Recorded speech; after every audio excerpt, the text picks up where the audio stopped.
तो कहानी की शुरुआत में हमें एक प्रेग्नेंट लेडी को दिखाया जाता है जिसका नाम सिंडी है। वो अपनी मॉम और अपनी छोटी बहन के साथ यहाँ पर ट्रिप पर आई है। इस समय सिंडी की मॉम एक स्टोर से सामान लेने के लिए गई थी। सिंडी इस समय अपने बॉयफ्रेंड से बात करते हुए अपनी सिस्टर पर नजर रख रही थी। वो अपनी बहन को वार्न करते हुए कहती है कि तुम ज्यादा दूर तक खेलने के लिए मत जाना, जिससे कि तुम खो भी सकती हो। और इतने में ही उसकी नजर एक पौधे पर पड़ती है जिसके ऊपर के लगे हुए फल वो खा लेती है, लेकिन इसका जो स्वाद था वो बहुत ज्यादा अजीब था, जिससे कि वो उसे थूक देती है। अब इसके बाद वो अपनी बहन को आवाज लगाती है, लेकिन उसकी बहन कहीं पर भी नहीं थी। और तभी उसे झाड़ियों में से किसी की आवाज आती है और तभी वहाँ से एक आदमी बाहर आता है जिसने की आर्मी की यूनिफॉर्म पहनी हुई थी और उसके हाथ में एक नाइफ और एक बैग भी था। और सिंडी तुरंत ही समझ जाती है कि ये शख्स उसके बच्चे के लिए आया है। अब वो डर के मारे झाड़ियों में छिप जाती है। ये आदमी उसे बहुत ज्यादा ढूंढता है, लेकिन उसके नहीं मिलने पर वो वहाँ से जाने लगता है। इसके बाद सिंडी वहाँ से बाहर आती है और तभी उसकी छोटी बहन उसके सामने आकर उसका नाम लेने लगती है, जिससे कि सिंडी बहुत ज्यादा घबरा जाती है और उसे चुप रहने के लिए कहती है, लेकिन अब तक बहुत ज्यादा देर हो चुकी थी।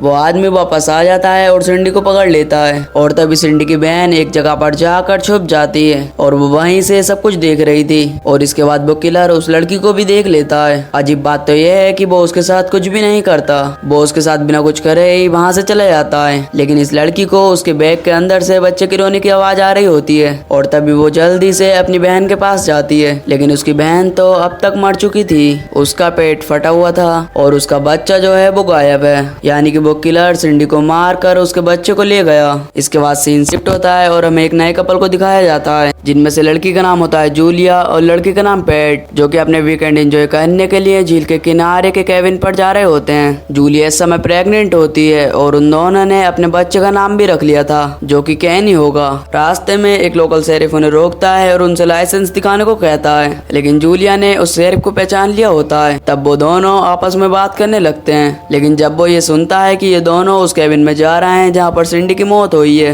ये सब पता चलने के बाद तो उसके एकदम होश उड़ गए थे। वो उन दोनों को जाने तो देता है, लेकिन साथ ही में वो उन दोनों का पीछा भी करता है। जब वो दोनों केबिन पर पहुंचते हैं तो मार्था उनका वेलकम करती है। पैट कहता है कि वो कुछ काम की वजह से बाहर जा रहा है और साथ ही में वो मार्था से जूलिया का ख्याल रखने के लिए भी कह के जाता है। अब जैसे ही वहाँ से पैट जाता है तभी शेरिफ की कार भी वहाँ पर आ जाती है। अंदर जूलिया को केबिन बहुत ज्यादा गंदा लगता है और वो मार्था से पूछती है कि यही सबसे अच्छा ऑप्शन था क्या। पर मार्था कहती है कि झील के किनारे इतना सस्ता केबिन मिलना किस्मत की बात है, क्या इतना काफी नहीं है तुम्हारे लिए। इसके बाद जूलिया पूछती है कि यहाँ पर टॉयलेट कहाँ पर है, जिस पर मार्था कहती है कि तुम ये उम्मीद तो बिल्कुल भी मत रखना कि तुम्हें साफ सुथरा टॉयलेट मिलेगा। अब जैसे ही वो वहाँ से जा रही होती है तभी उसे वहाँ पर एक दरवाजा दिखता है जिस पर डू नॉट ओपन का बोर्ड टंगा हुआ था। मार्था कहती है कि ये केबिन के मालिक का प्राइवेट रूम है, लेकिन हमें तो पता है कि उस दरवाजे के पीछे कुछ और ही छुपा है। जूलिया को भी बहुत ज्यादा अजीब लगता है कि ये खिड़कियां ऐसे बंद क्यों हैं। मार्था बताती है कि असली खिड़कियां मालिक ने निकाल दी थी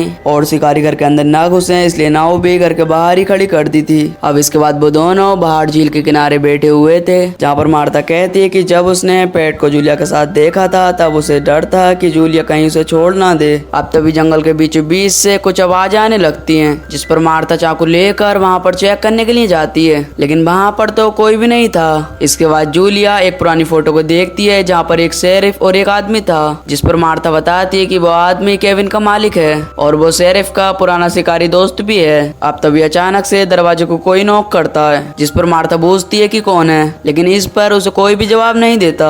और जब वो दरवाजा खोलती है तो उसकी बेटी लोरिंडा और उसकी बेटी पैडी मिलती है, जिस पर वो कार को देखकर बताती है कि वो यहाँ पर मिलने के लिए आई है। और वो साथ ही ये भी कहती है कि अगर तुम्हें किसी भी चीज की जरूरत हो तो मुझे बता देना। और तभी उसे उसकी बेटी याद दिलाती है कि देर हो रही है। इसके बाद लोरिंडा कहती है कि वो जल्दी कुकीज लेकर आएगी। इसके बाद मार्था और जूलिया पुराने फोटो की एल्बम्स को देखने लगते हैं। तभी मार्था कहती है कि पेट की पहली गर्लफ्रेंड के साथ उसका अंकल बहुत ज्यादा गलत काम करा करता था। जूलिया पूछती है कि वो अब कहाँ पर रहती है, जिस पर मार्था कहती है कि उम्मीद है अब वो कहीं सुरक्षित ही होगी। दूसरी तरफ पैडी कुकीज को लेकर लौट रही थी और तभी उसे लगता है कि कोई उसे देख रहा है, लेकिन जब वो अपने आसपास चेक करती है तो वहाँ पर कोई भी नहीं होता। उधर मार्था और जूलिया मस्ती कर रही होती हैं और तभी उनके दरवाजे पे कोई खटखटाता है। वो समझती हैं कि ये शायद पैडी ही होगी, लेकिन दरवाजा खोलते ही किलर उनके सामने था। वो मार्था को बेहोश कर देता है और जूलिया डर के मारे गेट को लॉक कर देती है। इसके बाद जूलिया ये चेक करने के लिए जाती है कि वो किलर अब गया या नहीं, जिस पर वो किलर दरवाजे के छेद से अपने चाकू को आर पार निकालता है, जिस पर जूलिया की आंख बस फूटते फूटते कूदते बच गई।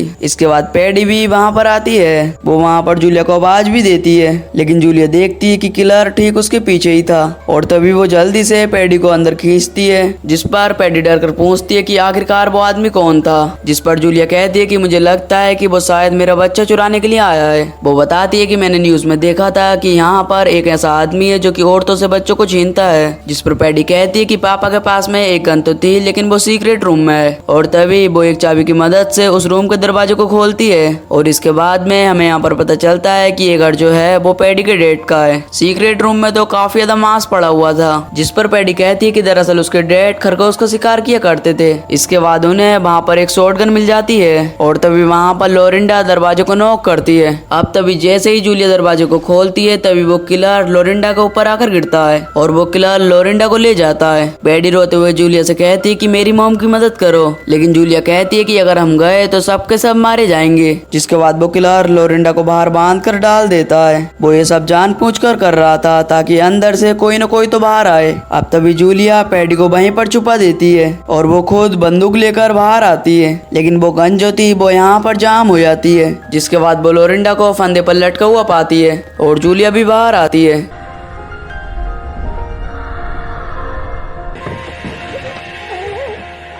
लेकिन किलर को देखकर वो वापस फिर से घर के अंदर आ जाती है। अब लोरिंडा और पैडी फिर से पकड़े जाते हैं। जूलिया गन से फायर करती है, लेकिन वो गन बेकार होती है। किलर लोरिंडा को कार से कुचलकर मारने वाला होता है और वो जूलिया से कहता है कि जल्दी से बाहर आ जाओ, नहीं तो मैं इसे मार दूंगा। लेकिन जूलिया अपने हाथ में चाकू को छुपाकर उसके पास आती है और तभी वो उस किलर के हाथ पर चाकू से स्टेप कर देती है। गुस्से में किलर कार को स्टार्ट कर लोरिंडा को कुचल देता है, जिस पर लोरिंडा की वहीं पर मौत हो जाती है। इसके बाद जूलिया जल्दी से भागती है। अब जब मार्था होश में आती है तब उसे अपने घर के सामने शेरिफ की कार दिखाई देती है, लेकिन कार यहाँ पर खाली थी। अब तभी किलर जूलिया को पकड़ लेता है, जिस पर मार्था जल्दी से चाकू को उठाती है और वो शेरिफ जो होता है दरअसल वो घायल होता है। वो शेरिफ किलर पर गन पॉइंट करता है और साथ ही में कहता है कि वो लड़की को छोड़ दे, जिस पर किलर जूलिया को छोड़ तो देता है, लेकिन इतने में ही मार्था शेरिफ को मार देती है। इसके बाद हमें यहाँ पर सच्चाई पता चलती है। दरअसल वो किलर मार्था का हस्बैंड था। जूलिया से तो सिर्फ उन्हें बच्चा चाहिए था। जूलिया अब जल्दी से वहाँ से भागने की कोशिश करती है,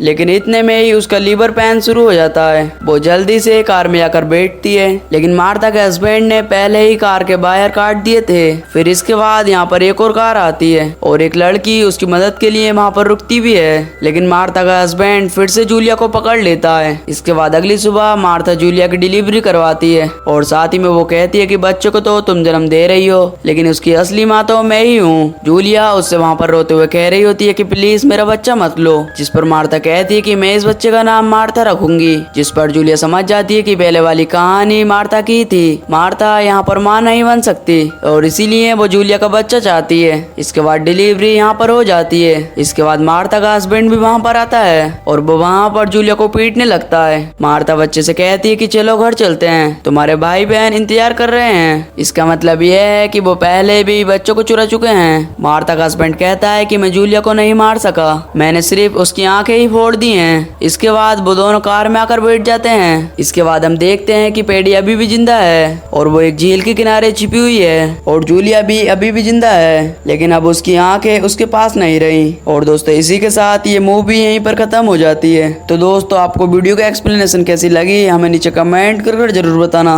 और अगर आपको वीडियो पसंद आई हो तो प्लीज वीडियो को एक लाइक कर चैनल को सब्सक्राइब कर देना और बेल नोटिफिकेशन को ऑल पर सेलेक्ट कर देना, ताकि आने वाली वीडियो की नोटिफिकेशन आपके पास सबसे पहले आ सके। तो चलिए मैं मिलता हूँ आपको एक और न्यू वीडियो में, तब तक के लिए till then take care, love you, bye bye.